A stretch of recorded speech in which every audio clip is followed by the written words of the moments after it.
Ashama harka fuune daawwattootaa fi hordoftoota maatii muhaa Oromoo YouTube akkam jirtan nagaan keenya kan jaalalaa onneerraa madde bakkuma jirtanitti isinaa ga'u jenna daawwattootaa fi hordoftoota maatii muhaa Oromoodha. Oduu keenya ammaaf qabanne kan isinitti mu'ana muhaa Oromooti.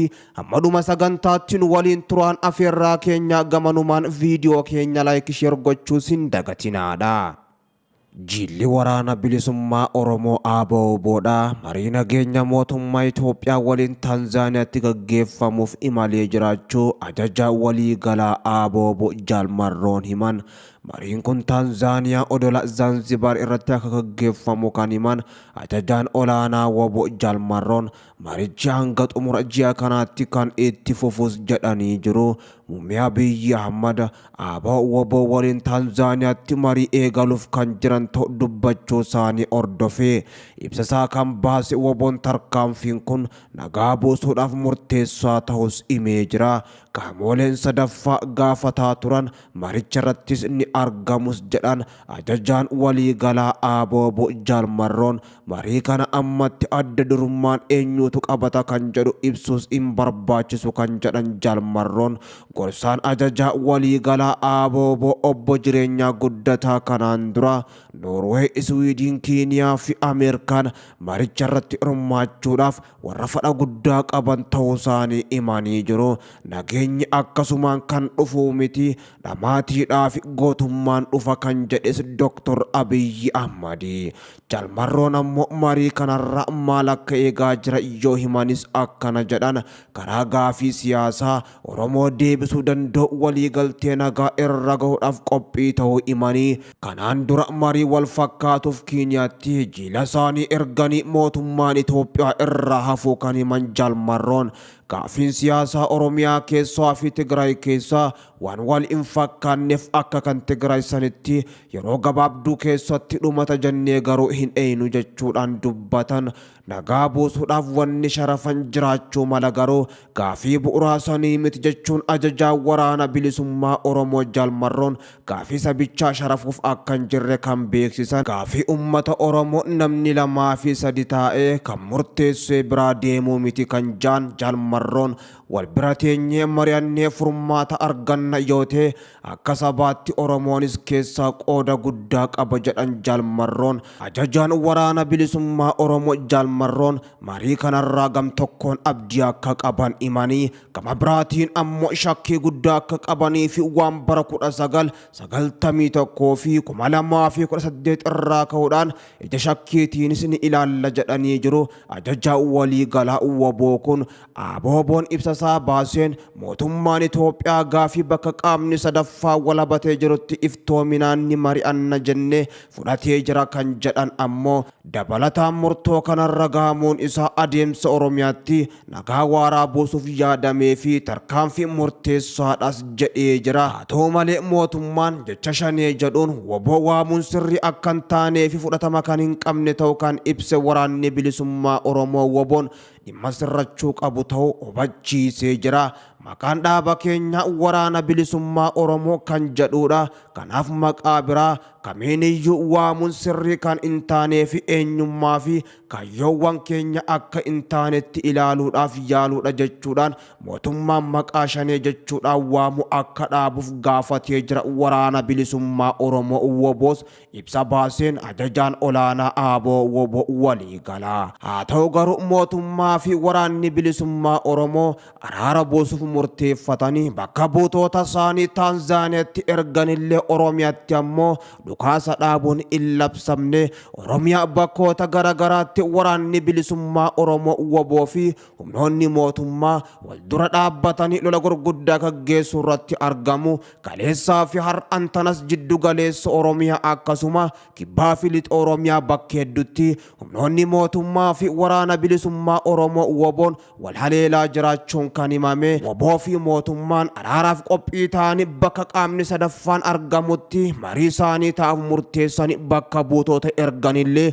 lolaas itti fufanii jiru. Namoonni nagaa danuunis ammoo lola kanaan dhumataa akka jiran kan himame. Lolli kun akka dhaabbatuuf dhukaasa dhaabuun labsamuu qaba jechuudhaanis hayyoonni Oromoo gaafataa jiru. Ta'us ammoo bakka buutonni waraana bilisummaa Oromoo Taanzaaniyaa qaqqabanii akka jiranii fi kan mootummaatis achi ga'anii marii guyyaa borootiif qophaa'anii jiraachuun isaanii baramee jira. Mariin kun ammoo kan milkaa'u yoo ta'e Oromiyaan haara galfatti, uummanni Oromootis nagaa argata jechuudhaan kan dubbatamaa jiru oggaa ta'u warri Amaaraa kanarraa gammachuu kan hin qabne ammoo keessattuu paartiin Abinii fi gama biraatiin kan mootummaa naannoo Amaaraa Biltsiginnaan damee Amaaraa gammachuu akka irraa hin qabnee fi mootummaan Abiyyi Ahmad isaan ganee akka jiruu fi lola kaabaa Tigraayitti gaggeeffamaa ture gubbatti aarsaa guddaa kafalanis ammoo galata kan argatanii fi lammiileen isaanii danuu fi humni isaanii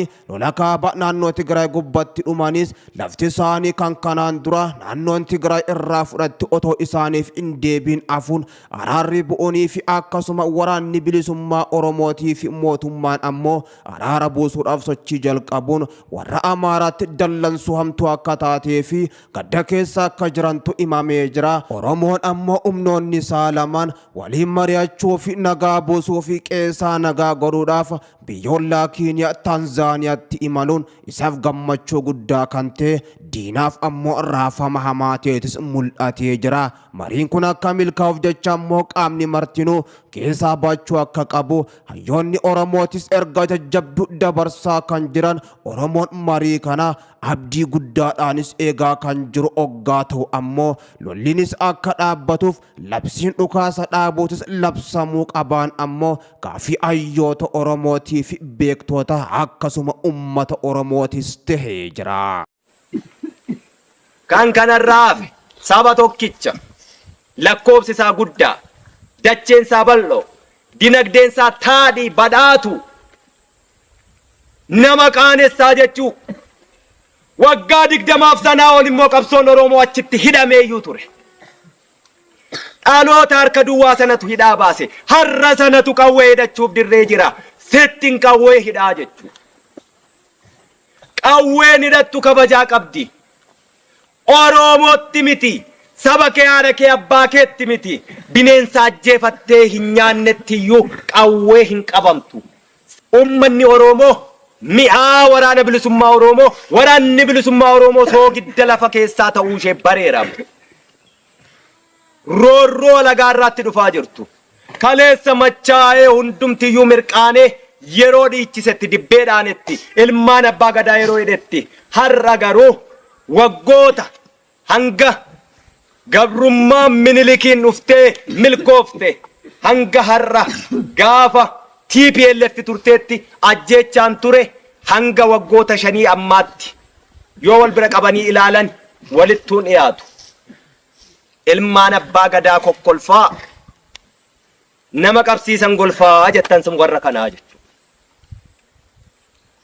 Oromoon waraana isaa qabaa akkatti wallaales immoo ni qaba. Dhaamsi ani qabu. Ibiddi yoo sirnaan qaban dukkana keessatti dukkana saaqaa ifatu anga'a. Nyaata ittiin bilchaata. Jireenya namaaf barbaachisa. Ibiddi garuu naamusa ala yoo qabame mana sana iyyuu ni guba. Mana keessatti nyaata bilcheessan ardii dachee kana ni guba. Waraanni ibidda haafa lafaa irraa funaananii olola